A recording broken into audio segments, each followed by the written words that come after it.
Hi there, everyone, and welcome to the Athlete Cafe. Hi guys, I'm Carly, former collegiate lacrosse player. I'm Abby, former gymnast and collegiate dancer. I'm Frances, former collegiate track athlete. And I'm Emily, former collegiate volleyball player. Let's get into today's topics and see what's on the menu. Large cappuccino. Orders up. All right, everybody, welcome back. Hello. I'm trying to change up my voice every time so it doesn't sound so monotone. Good morning, good afternoon, good evening, whenever you're listening to this. How's everybody doing? Good. Pretty good. Good? Solid. It's beautiful finally in Ohio. I know. Yes, Oh, finally. goodness. Finally, we have good weather. Hope it stays. I know. We take frequent walks at our office when it's nice out. We take little laps around. Mental health walks. But good. Well, hopefully wherever you are and wherever you're listening from, it is beautiful there. Getting closer. It's end of May, so hopefully getting into the summer vibes of everything. So that's super exciting.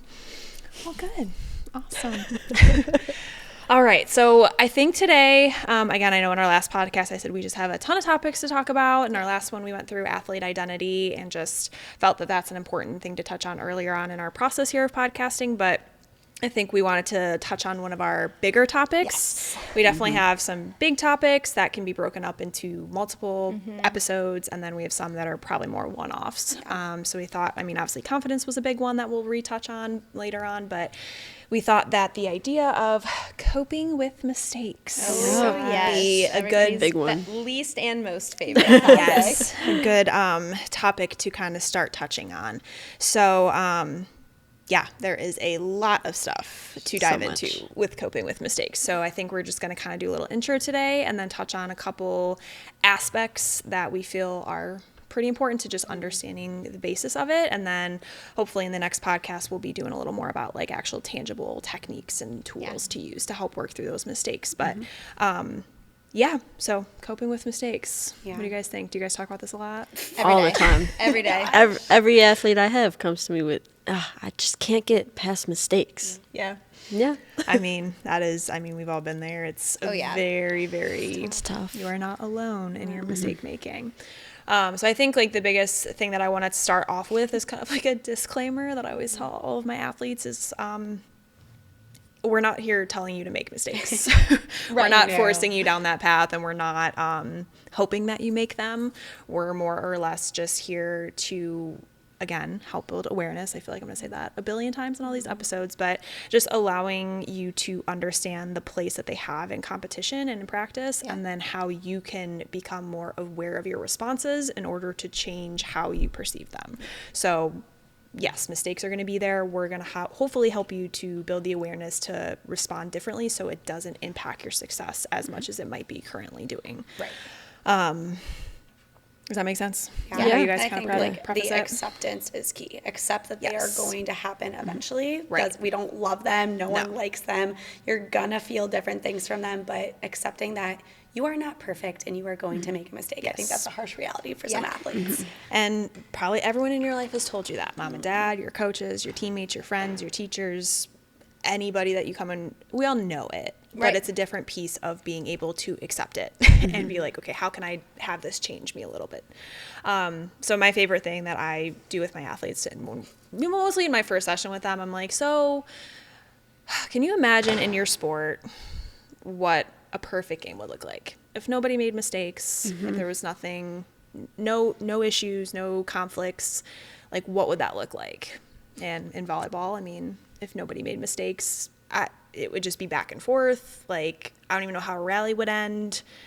Sports in general would probably that's what I always say. Like, the concept of athletics and the concepts of sports is based on the assumption that people are going to make mistakes, and then another team is going to capitalize on them. Right? Like, that is they set the rules and they set the guidelines for the sport, but like the whole thing is built on the assumption that people are not going to do things perfectly and another team is going to get an opportunity, right? Like, and with my gymnasts, I say, the goal in gymnastics is to get a 10. That is the goal. If every person got a 10 on every event, The heck are every we single doing here? time. There's no Why challenge would to we that. do that? Like, it just Yeah. wouldn't work. Like, you wouldn't have it if, in every football game, every pass was completed or every pass was intercepted. Like, you can't have Right. both at the same time to make a play even happen. They can't coexist. Yeah. And even like just with running, like if you PR'd every race, there's no challenge in that. You know going into it that you're going to run the best race. Right. And then going into the next one that you're going to run the best race you've ever run. And so like it just loses that challenge of like, oh, like are they going to be off today? Like how, like The I don't know. competition. It just Right, doesn't the work. competition, It just yeah. doesn't work. Yeah. And a lot of times when I give that example, I'd be like, would you want to play in a game like that? And almost every athlete says, no.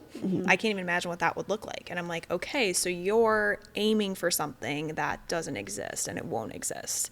And I kind of phrase it as this idea of, okay, so we know the mistakes are going to be there. How can we learn to respect them a little bit more and like choose to see them as, a competitive aspect versus this negative career-ending, game-ending tragedy. Right. Like they don't feel good. They're not great. You're not. And I always ask them, do you make mistakes on purpose? No. Okay. Well, good. Like that's fine. So if you're not doing it on purpose, then why are you being so hard on yourself? Right. They're an active part of the competition.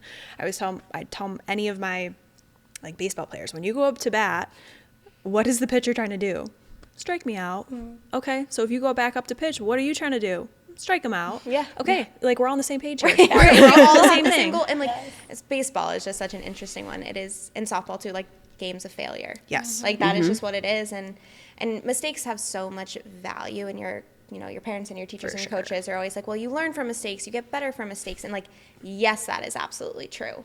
Right? Absolutely. Doesn't mean they suck any less, right? Like they're still frustrating, they're still annoying, but when you can learn to think of them as like, okay, this is a necessity for my sport to work, and my opponent has the same goal that I do, you start to be able to approach mistakes in a really different way. Yes. And then it's like, okay, how do I handle mistakes better than everybody else? So if we're all going to make them, I want to make them in the smartest way possible. And I want to handle it in the smartest way Having possible. a different handle for sure. Yeah, so I always think that that's a great place to start with mistakes, is just kind of bringing it back to that reality and giving, hopefully that was a different perspective from what you've ever heard before, because I think it initially helps a lot of my clients when I go through that conversation, just because they've never thought about it that way. Yeah.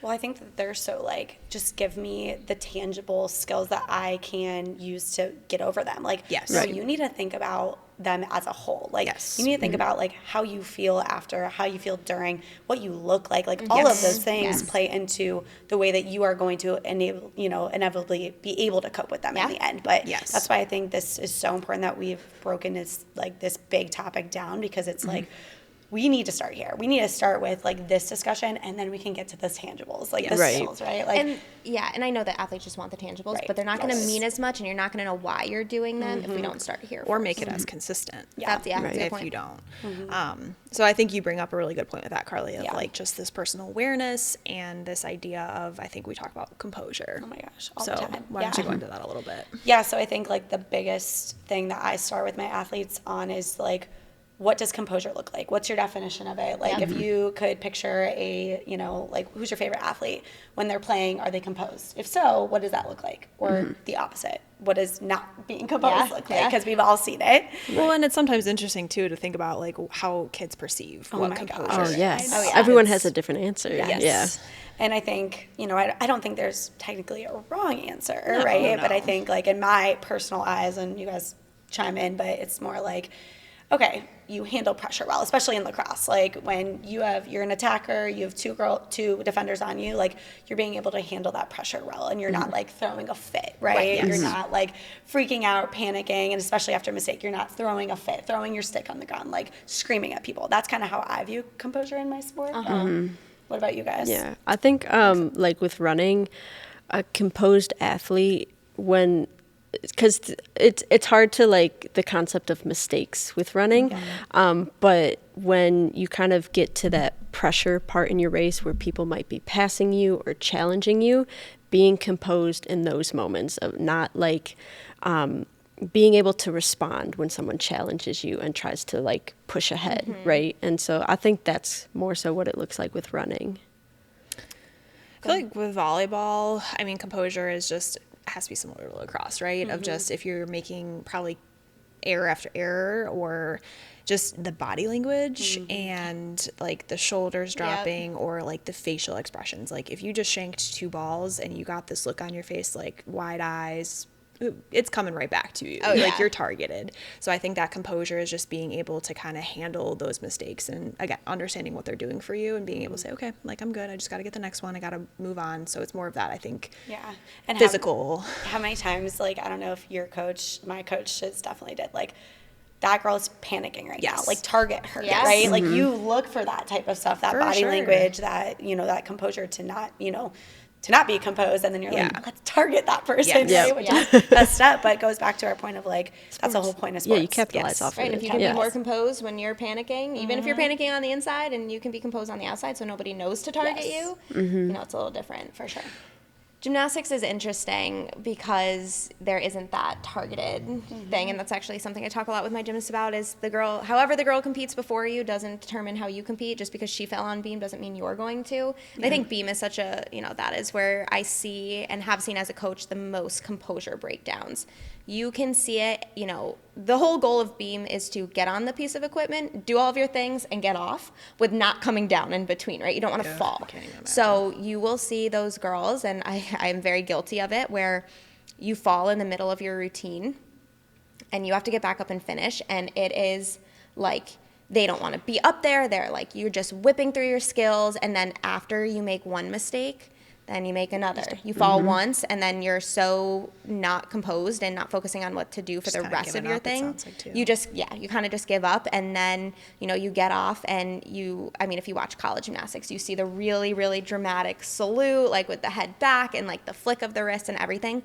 When you see an athlete who did not think they performed well, you get a quick salute to the judge, and the first thing, it's the head back, and then it's a hand into their face and tears. And like, that's just kind of what it is. It is just that, like, they just kind of crumble, right? And you don't want to cheer on the rest of your teammates. You don't want to get ready for your next event. And sometimes you only have 2 minutes before you're warming up your next event, kind of thing. So it is more of that, like, complete body language breakdown, and then a lot of tears, I would say.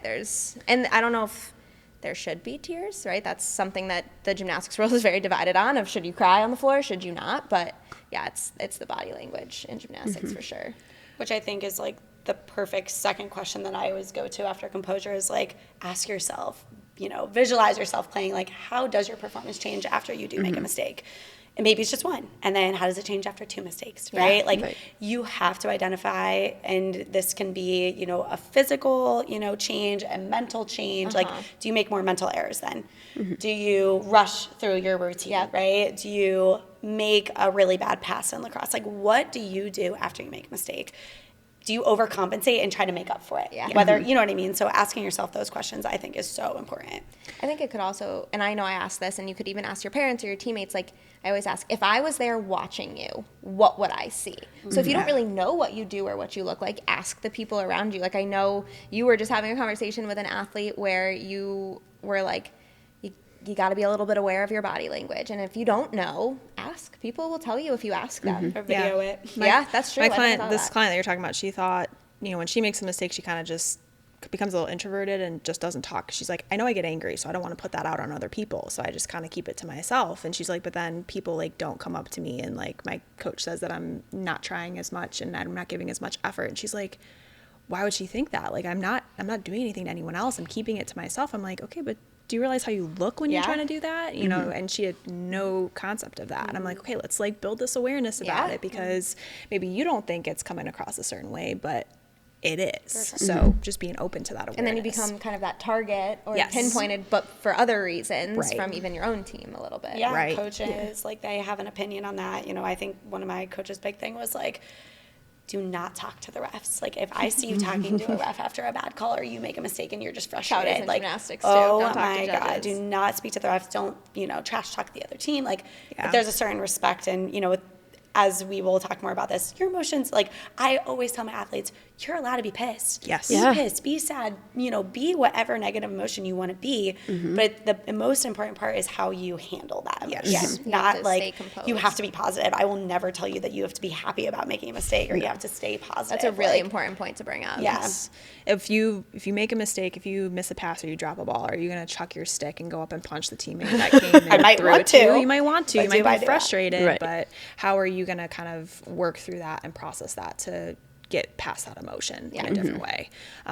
So I think I love that. I tell my clients that all the time. Yeah. You are allowed to feel your emotions. Yeah. You're allowed to be whatever it is. That is your natural, raw response from whatever happened. Which I think is so validating to Yes. them. Like I know, because I think, and not that, like I think my parents would have said the same thing, but I think a lot of parents are like, don't cry, like don't be upset, don't Just do stay this, positive. just stay positive. And like that's not what you need to hear in that No. moment. You need No. to hear like it's okay that you're having this emotion. Like we've all been athletes, we get how horrible it is to make a mistake or feel like you failed, but like you just have to figure out like the best way to cope with it or the best way to handle it for you. And it might look different for everyone. Yeah, right? and I think like with that emotion side of things, what I tell a lot of my athletes is finding the right space to really outlet those Yeah. emotions. And so whether it's like the car ride home or like in the locker room at halftime, like whatever that kind of like looks like.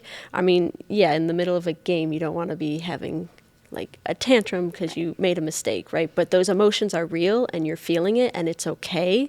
But it's helped some of my athletes of just like finding the right time Yeah. to And sometimes Just that let makes it it out. just easier to cope with it in that Yes. moment, being like, okay, I have to stay composed right now, but when I see my mom, I'm letting loose yeah, and I'm it's going to break gone. down because, Yep. and I know a lot of parents are like, well, I don't want them to break down when they get to me. I don't want them to only talk about the negatives. And I have to remind some of my parents, like, they do that because you're their safe place, right? They just had to hold it together for this Yeah. whole game where they probably just did not want to keep playing for the Right. last 10 minutes, right? And they just said, I just need to get to my mom and then I can kind of like regroup, feel my emotions and everything. And it's just finding that right time. And, Yeah. for those parents that's hard for them, like, I think that's a good sign in some ways that your kid feels comfortable and your athlete feels like that's a space that when Yeah. we tell them to find a time and place to do it, you're that time you're and place. that. Yes. Yeah. If you like what you're listening to, be sure to follow the Athlete Cafe on Instagram, TikTok, and YouTube. You can find us wherever you enjoy listening to your podcasts. Hope you enjoy the rest of the episode. Yeah, so I think that understanding that performance change, I guess, what are your thoughts about that aspect of holding it in? Because I feel like that's easier said than done. And sure. it is, again, it's building the awareness about it, but I don't know. Do you think it's healthy? Do you think it's, I don't know. It's hard in the sport of gymnastics. Our guest is back. And I've always had this, I think I'm a big proponent of you got to throw yourself a pity party sometimes. Yeah. If you don't feel happy, you are not content with how you played or how you performed, like you're allowed to kind of sit in that for a little bit. But, I do think in some situations, like you do have to hold it in to a certain extent, right? In the sport of gymnastics, if you're sitting there crying, I'm not, as your coach, letting you get back up on bars because it's a safety issue. Yeah. Right? Like I can't let you back on the equipment if you are not composed enough to be safe.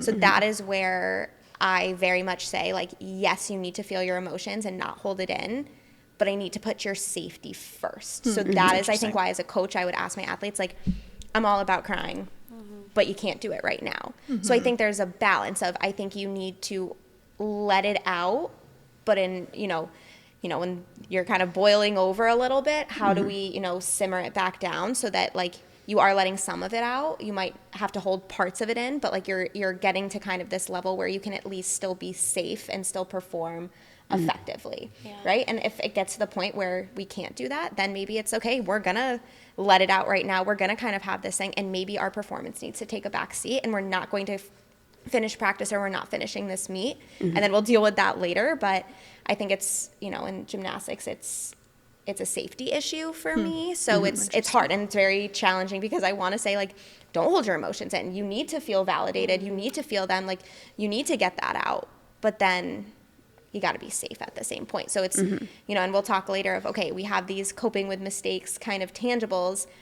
it might not fix the problem all the way right now, but how do we use it just enough to bring ourselves down to a place where we can composure. still go, and right. then we'll let it all out later. So let little bits out, but hold some of it in until we have the time and place, like Frances was saying. Yeah. I kind of think of it as to this idea of like, if you have a core belief already that the mistakes are not as severe as they may feel. Yeah. You know, like, yes, I know if you miss the game-winning free throw to put your team to the championship, like, it's gonna feel pretty crappy.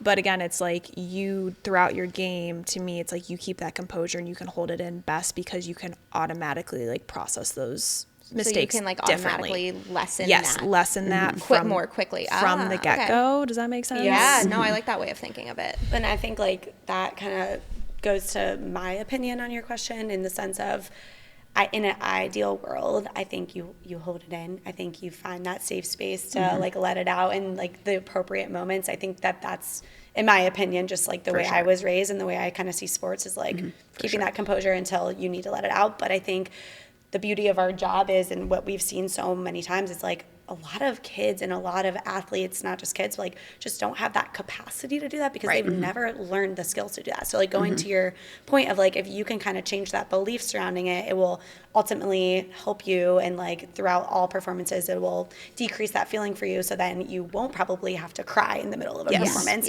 But I just don't think a lot of kids know how to do that and have the capacity because they've never been taught, or they don't have any skills or strategies to even begin to try to figure that out for themselves. Yeah, I agree. Any thoughts on it? Yeah. No, I feel like we're getting more into like that emotional response side of things. And I just had like a question pop up in my head because one of my athletes kind of brought up the difference between when girls respond emotionally versus when guys respond emotionally.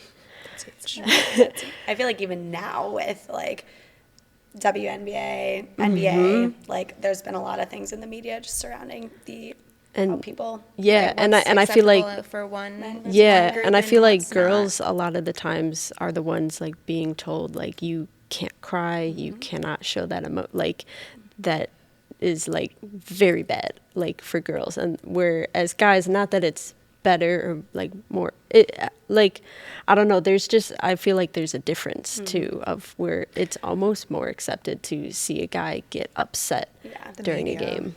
Well, and I think too, I mean, obviously boys and girls just internalize emotions a little differently, and we all know that men can't cry and boys can't express emotions. I hope that that's changing, and I think it is, but I mean, boys just honestly sometimes get it out and they don't care, kind of take that social approval piece out of it, where I think girls obviously internalize that emotion. It becomes a little more catty, with the communication needs to come in a little bit better. Looks different. Looks very different. So I think even that too, of like, when you are making mistakes and you're feeling that way, how do you communicate that to your teammates? How do you communicate that to people that you're around of like, okay, I'm struggling right now.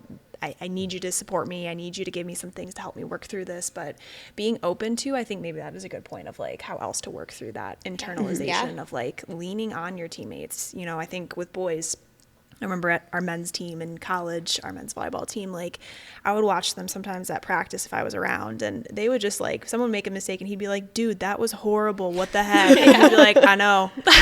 And he'd get back up there and hit the ball better. Like it just, and then girls, if like I would have said that to one of my teammates, she would have been like, World War III. What is wrong with you? Like, why are you being so mean to me? Like and it's not always like that. I know I'm being a little generalizational here, but I do think that's a big piece too, of just like being open, going back to communication, being open to communicate that struggle that maybe you're going through instead of like internalizing it so much for yourself. It's a good point. Yeah. And I think, you know, a lot of that is learned behavior, right? Like we, you know, if there was young kids at that game, like the men's game, they would have just been like, okay, that's how you handle mistakes. That's just what you do. And we always laugh about this one example, but I think it was like my third month of working, you know, with Sharpen, and I had an athlete and we were talking about mistakes, and we kind of got onto this conversation of like, why do you feel upset when you make mistakes? Like, why and how did you get the belief that mistakes are bad?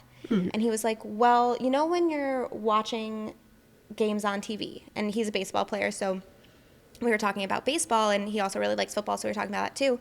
He goes, when you see an athlete make a mistake, he's like, what do you see them do?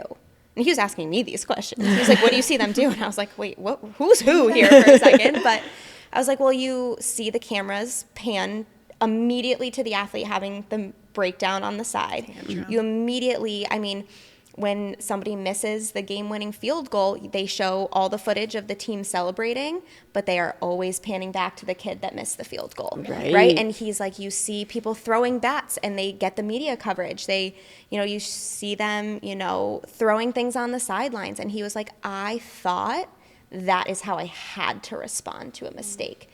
He said, or he's like, and when, I think he even said for gymnastics, what happens when somebody falls on beam?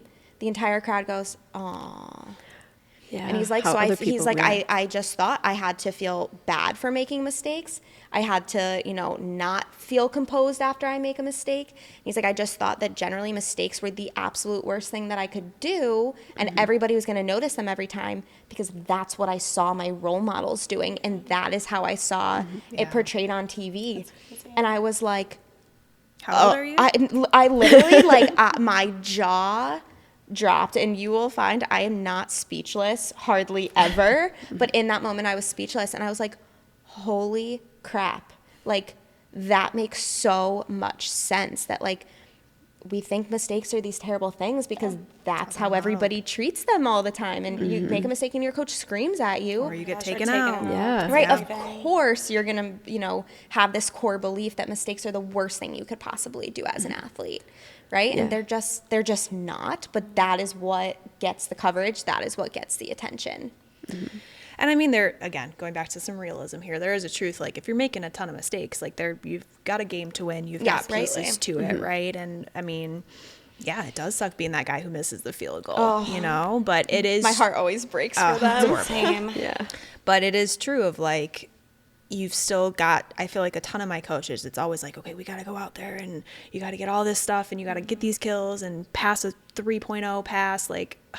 Okay, I'm trying my best. I don't know what you want from me. It's just, it's so hard to expect. And I know expectations and perfectionism is a huge part of this, but I like that idea of learned behavior and just how, that's how we grow up seeing things, and that's just how the media portrays it, which is wild. Yeah, it's nuts. Yeah, and I remember talking with one of my athletes, kind of when she would make a mistake in the game, she feels like all the eyes are on her. Everyone is just focused on what she just did because that moment is so big, and it's from her perspective. I mean, she's living it, right? Yeah.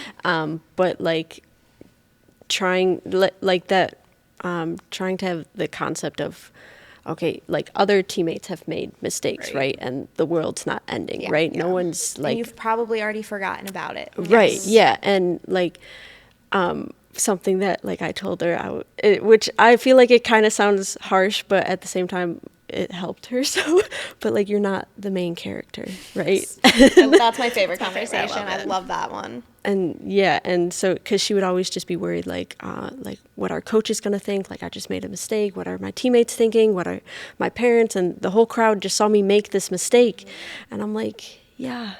Who else made a mistake that game? You remember? Yeah, and no one's thinking about you 24/7. I'm sorry. Yeah. Parents in the stands are there to watch the team, but they're there to watch their kid. They're not gonna remember a ton else. Yeah, and going back to your piece of the learned behavior, and Francis, yours too. I had an athlete that said that when she would make mistakes in a game or just wasn't performing up to her standards or her parents' standards, that she was an embarrassment. And she told me one time her dad literally came up to her and was like, "You should be embarrassed of yourself. These parents just watched you. They're embarrassed for you." Just all of those really harsh words that kind of stuck with her. So I think there's a huge piece of the top stars that they, athletes watch other athletes on TV, but also their parents, what the parents are feeding into their brain and how they perceive mistakes, that they're an embarrassment, that they're horrible, all of those emotions. Yeah. Again, and it probably, again, is learned behavior from what that parent was told. And probably just how coaching has evolved, and that's how they were coached, and they made it very far in their sport a lot of times. You know, a lot of the athletes we work with, their parents were super, super successful athletes, right? And that's just what coaching used to be. And so it just, again, learned behavior. We can do a whole another podcast on coaching, old school coaching versus present day coaching. Yes. But I think that learned behavior it's a really good point to bring out. And hopefully anyone listening just kind of, I don't know, take a second and think about just how you view those things. Yeah. Like how has your family dynamic or coaching dynamics maybe affected the way that you cope with mistakes? Yeah, absolutely. Kind of just take a second for that awareness.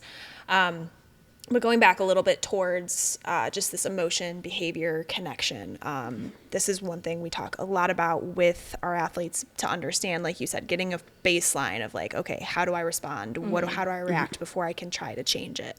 If you want to think about it in your head, this idea of kind of like 3 arrows next to each other. So the first arrow talks about, and it's labeled as like a trigger. So oftentimes this trigger is our mistake, right? So we have a volleyball example of I hit a ball out of bounds. Okay, that's my trigger. That's my mistake. So the next arrow then goes to your belief, which was new for me, of this belief of that mistake. So I hit a ball out of bounds. I believe that is horrible and that sucks, and I shouldn't be doing that. That's my core belief about that. Which then that belief is what creates my emotion, which is frustration, anger. Maybe I feel sad about myself. I feel like I'm letting my team down. So it's not the mistake that's creating my emotion. This was huge for me. Yeah. It's not the mistake that's creating it. It's my belief about the mistake that's creating the emotion. This is like the biggest light bulb Yes. Oh my gosh, it was such a light bulb moment. Of like, wait, so I don't have to be mad about it? Yeah. Or like, I don't have to believe horrible things to feel horrible emotions? Yes. No. You can actually change that belief. You can change it. Right. So I like to think of the example because, again, and this took me as I matured in my sport, but like I hit a ball out of bounds and let's say it's really close to the line. Like I barely hit it out. I was trying to go down line and it just clipped it and I called out by the ref. Maybe the line judge missaw it or whatever and it's out. My belief about that mistake, that was a good try. Like I was really close. That was almost a good mistake, my coaches would call it. So my belief about that mistake is different. So then my emotion is then, okay, let's get the next one. I'm a little more upbeat. I'm a little more positive. It was a good try. I'm more motivated now. Yeah. So it changed it. My belief about that same mistake, hitting a ball out of bounds. Right. Changes my emotion. So I think kind of going back to it, like, let's say I blast a ball out of bounds. It was a really bad hit. Like I could kind of be like, dang, that wasn't great, but like it happens. Like again, being able to understand that those mistakes are part of the experience and like, was I trying to hit that ball out of bounds? No. Like it just kind of, I misread it, or maybe I thought the hands would be there for the block. So I was trying to go a little higher, like kind of really debriefing on what I was doing in order to understand why the mistake maybe happened. And I can say, okay, I was trying for this. I don't have to be so harsh on myself. Like I'm still frustrated that the mistake happened, but it's not like it's allowing me to then go into the next ball and be like, okay, I can't hit this. Like I'm scared to make that mistake again. I think it can also be like okay, how can that mistake work to my advantage? So going back to your examples of like, you can get, if you start making a lot of mistakes, people are going to target you, right? So if your original belief is, or the trigger is, you made that mistake. The belief is, now I'm going to become a target. I'm not going to be able to handle that pressure. And then the emotion is, you look really panicked and really, really scared, and you're not playing with a lot of confidence. That's going to lead to, less ideal outcomes. But if it can be, okay, I made that mistake.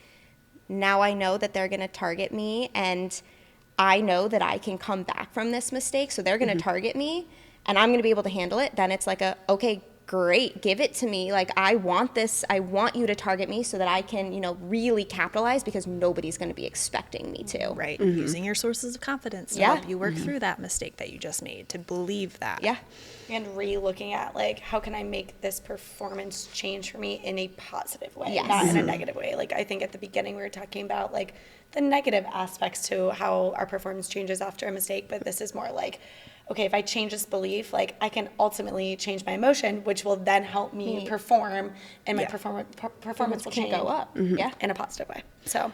And I think too that, I mean, I know on a volleyball court, like if one person's making a mistake and that emotion is skewed, like we would call it like the cancer of the court. Yeah. Like it just spreads so quickly to everybody and it becomes such a negative thing when it doesn't have to be. Did your sports right? call kind of have that same, like if one person started to feel it, everybody started to feel it?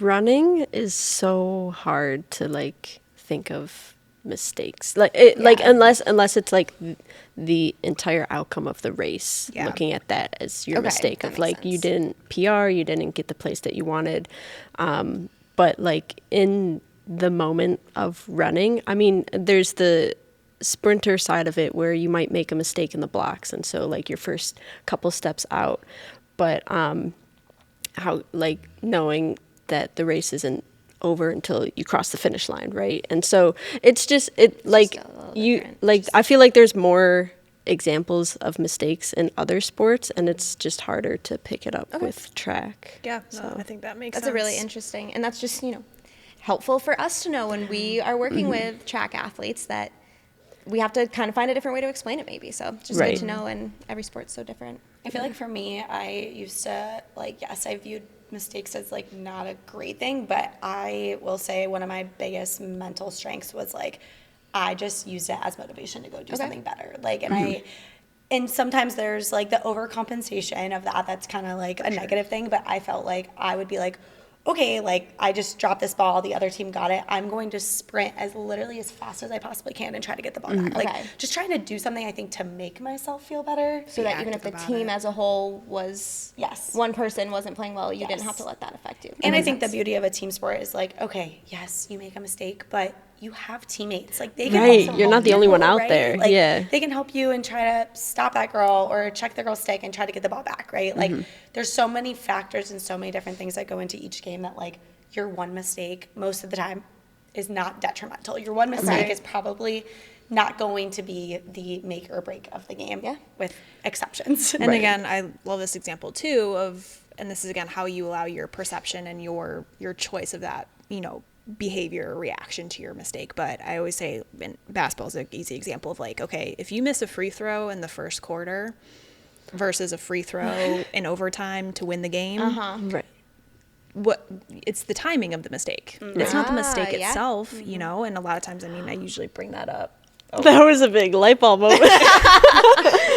Oh my God. That's crazy. Right. But true, yeah. And so true. And it's, again, not making that, the overtime free throw feel any less, but it's more about just this idea of like, it's not about the mistake. It's the timing and it's your perception. That it was more important because it was overtime. Yes. Right. And you guys, like, there are so many things that went into you guys making it to overtime and being that close in the game, right? Yes. You just were the unfortunate person that had to shoot the free throws. And potentially miss, even though there was probably many other moments in that game that there were free throws shot that were missed. Yes. Right. So I think I bring that up a lot of times when kids have the tone of, I lost the game for my team. Oh, okay, let's hold up. Yeah, let's rewind it. No, you feels like that. Feels like that, and you were in that moment. But I mean, even that situation, like you drew the foul. You did a good thing. Yeah. In the moment when you needed to. So it's like just being able to say, okay, in the future, how do I respond to that situation differently? How do I manage my emotions? But it's not the belief that you are a bad person or that you're a bad part of that team. Going back to our self-esteem talk, right? It's just like, it was an unfortunate error at a wrong point of a game. And the clock just has to end at some point. Yeah. I think the last piece that I always make sure to talk about with my athletes when I'm describing the like 3 arrows, the trigger, belief, emotion, is like then how that feels, right? So like when you have these negative emotions, how are you feeling? Like make sure you think about that. Think about like, okay, I feel like crap about myself. I feel all of these things. But if you just change that one belief and then your emotion changes, what is that feeling, right? Like it's just like you just feel like a weight is lifted off your shoulders, that you're like more accepting of yourself, right? And just that is even in itself a huge win in my book. Like maybe your performance doesn't get any better, but like just the fact that you're more feel better is just that's huge to me. And the big thing is you have all the control of that, which is awesome because in sports we do not have control so much of the time. A lot of So when we can find the things we can control, it's awesome. that's where we want to spend our time and our effort of changing. Having that control can also be overwhelming. Oh, yes. Oh, yes. Knowing that you have the opportunity to do it and it's not dictated by other people for something so important to your success. It's so cool. I would agree with that. Yeah. Cool. Well, okay. Oh, I feel like this was a deep episode. I feel I know it, and I think some of them are gonna be psychological. Sure. But hopefully, like, I mean, if you have to take notes, if you have to like have some images there that make it easier for you to learn this stuff, like, please do.